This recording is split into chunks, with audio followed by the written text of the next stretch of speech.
As far back as I can remember, I've been interested in game design.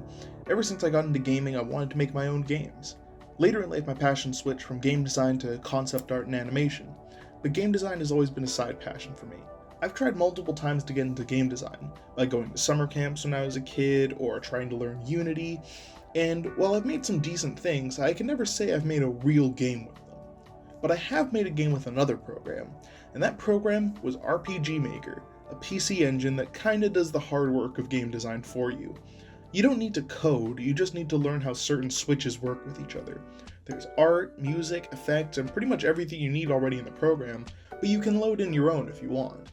Some really good stuff has been made with RPG Maker, such as Yume Nikki, the Lisa series, and Ao Oni. God, that thing's scary. There's even plugins so people can make Pokemon fan games. Just don't tell Nintendo, am I right? I got the program around 2015-2016 when I was in my senior year of high school, due to it being part of a Steam sale.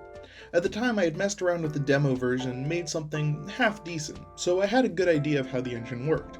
So I decided with the full program at my disposal, I was going to make my magnum opus, and that magnum opus turned out to be Requiem of Fantasy. The entire plot of the game was based on the work of my favorite band at the time, Nightwish. Well, not exactly. More like I came up with a story that was based on the feelings certain songs gave me. For those who don't know, Nightwish is a symphonic metal band. Their lyrics usually tell stories about dark fantasy and evoke gothic imagery. They're still one of my favorite bands today, though I think I like Jamiroquai a little bit more. Hey, maybe I should make a game about them.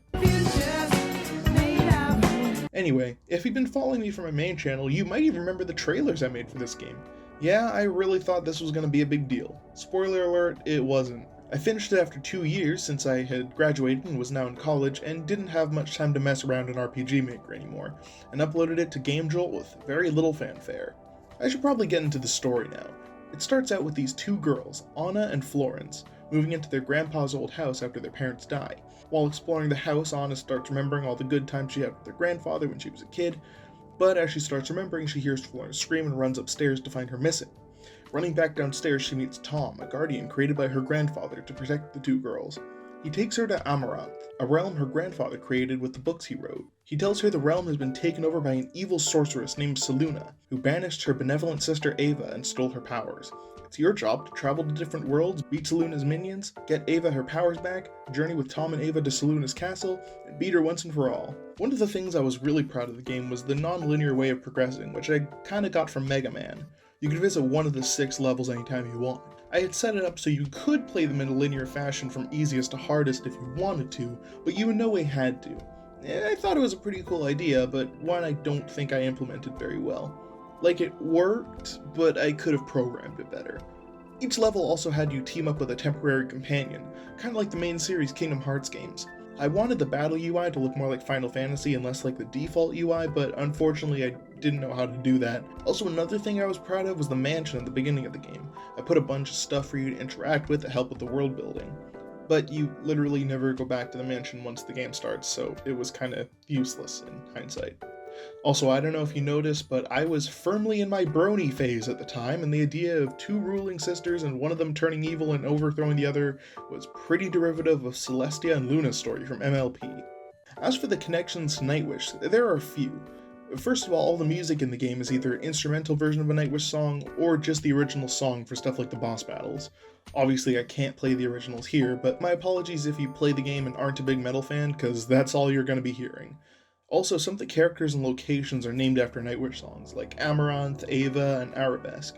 Also, Anna and Florence are named after 2 of the lead singers from Nightwish, Annette Olsen and Flor Jansen.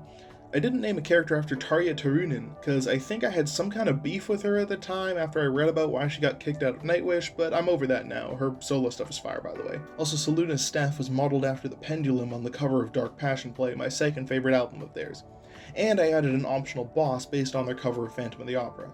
So now that you know what went into the game, you may be wondering how I feel about it now. And to be honest, I don't think the game's very good. It was my first try, and I really messed up in a lot of places. My heart really wasn't in it near the end of making it, and I feel that really shows. There's a lot of glitches and errors I didn't bother to fix, plus it's incredibly derivative, with plot points and game mechanics from other stuff I was into at the time. Even the soundtrack was just songs from a band I liked. It's an amalgam of ideas that just didn't work that well together. And I couldn't be more proud of it. I made a whole video game on my own. I may have not created much of the graphics or any of the music for that matter, but I'm the one who put them all together. And like I said, I kinda lost interest near the end, but for the most part, I was incredibly passionate about developing it, and I think that shows way more. And so what if it's not very good? It's my first ever game. Now, if I ever decide to go back to RPG Maker, I can learn from my mistakes and make something even better. And who knows, maybe someday I'll remake this game from the ground up. Maybe without the Nightwish music this time. I don't know how much they charge for royalties. If you take away anything from this video, let it be this. Your first project in anything, it's probably gonna suck. Your first game is gonna suck. Your first movie is gonna suck. Your first comic is gonna suck. Your first book is gonna suck. Your first drawing is gonna suck. But you'll learn why it sucked and make the next one not suck. So get your first project out of the way and make the second one even better. So that's the story of how I made my own video game. Special thanks to my patrons DK and PK Yuma. Become a patron yourself so you can see my animations early and so you can support this channel. Thanks for watching, hope you have a great rest of your day, and see you next time.